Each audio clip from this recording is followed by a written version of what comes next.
আসসালামু আলাইকুম ফ্রেন্ড। তো দেখতে পাচ্ছ শক্তিগড়ে আছি, ল্যাংচা বাড়ি। এখানে টিফিন করব, তারপরে বেরোবো। তো ফাইনালি ভিডিওর সাথে যুক্ত থাকো, কোথায় যাচ্ছি সেটা তোমাদেরকে দেখাবো। তো চলো খাওয়া দাওয়া করে নিই, তারপরে দেখছি। তো শক্তিগড়ে 15 থেকে 20 মিনিট খাওয়া দাওয়ার টাইম লেগেছিল। তো এইখানে আমাদের 8 জনা এসেছিলাম, আর এইখানে 8 জনার মধ্যে সিনিয়র সিটিজেনও ছিল আমাদের ইয়ং ছেলের সাথে। তো দেখতেই পেলে যে সিনিয়র সিটিজেন হ্যাঁ আছে।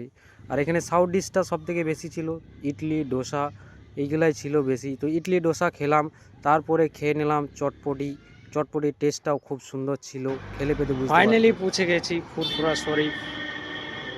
ভাইজানের সাথে দেখা করতে এসছি। তো দেখা যাক ভাইজানের সাথে কতক্ষণের মধ্যে দেখা হয়।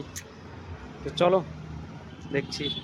এখানে রান্নার কাজ চলছে, তেহেরি রান্না হচ্ছে। আর এইদিকে ভাইজান নামাজ পড়ার জন্যে বেরিয়ে পড়েছে মসজিদের দিকে। আর ভাইজান স্কুটি নিয়ে নামাজ পড়তে যায়, আর বডিগার্ড নিয়ে যাচ্ছে সাথে। আর এইখানে নামাজ পড়ে ভাইজান রিটার্ন চলে এলো। আর রান্না এই জন্যই হচ্ছিল, ভাইজানের বাড়িতে 10,000 লোক প্রতিদিনই খাওয়া দাওয়া করে। ভাইজানের কাছে ডেট ফিক্স করতে এসেছিলাম। তো মাধ্যমিক পরীক্ষার পর রাঙামাটি গ্রাম লাউদুয়া থানা আসছে। তো তোমরা সবাই ভাইজানের সমর্থে আসার জন্যে তৈরি থাকবে।